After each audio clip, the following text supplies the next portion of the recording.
In the rewrite tonight, it is time to rewrite political pundits and perhaps your understanding of American Catholics. Political pundits everywhere, including on this network, are constantly talking about the so-called Catholic vote as if it is more conservative than the norm, as if it is somehow different than the norm, a subset worth describing in and of itself, the Catholic vote.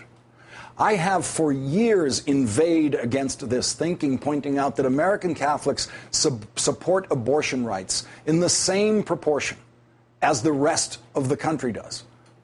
By getting political pundits to use facts instead of cliches has been no easy task. So the cliche remains in our political discussion that Catholics are more conservative than the general population.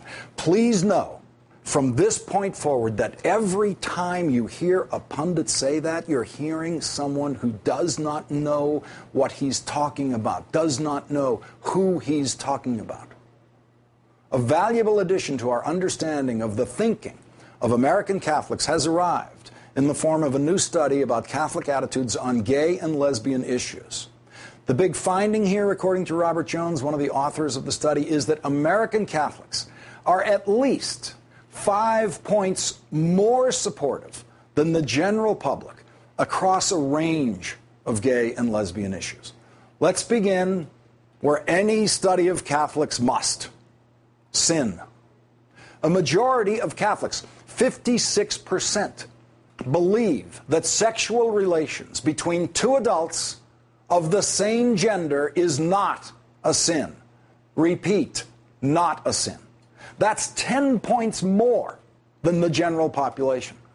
Catholics also score higher levels of support for these issues. Nearly 3/4, 73%, favor laws that would protect gay and lesbian people against discrimination in the workplace. 63% of Catholics support allowing gays and lesbians to serve openly in the military. 63% of Catholics. 60% of Catholics support allowing gays and lesbian couples to adopt children. 60% of Catholics in favor of gay adoptions. Now, you would never, ever know this listening to the way Catholic voter attitudes are erroneously discussed by political pundits.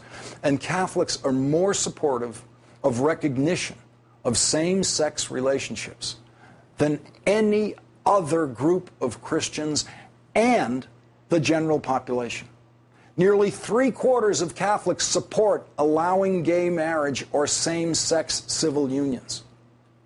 Only 22% say there should be no legal recognition of gay couples' relationships. And Catholics don't like the way the Catholic Church and other religions treat the issue of homosexuality. 70% of American Catholics say that messages from America's places of worship contribute to higher rates of suicide among gay and lesbian youth. 70% of Catholics think that messages from our churches actually contribute to the suicide rate of gay and lesbian kids. Well, what is this Catholic group? Is this some weird small subset of the American population, some little cult? Did I forget to mention that Catholic is the largest single religion in the United States? The largest? So the people we're talking about here, as much as Glenn Beck, Sarah Palin, and Ann Coulter might want to deny it, are real Americans. They are liberal Americans. They are liberal Catholic Americans.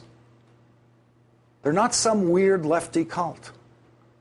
70% of the people in the biggest religion in America believe that America's places of worship contribute to higher rates of suicide among gay and lesbian youth. 56% of the people in the biggest religion in America believe that homosexuality is not a sin.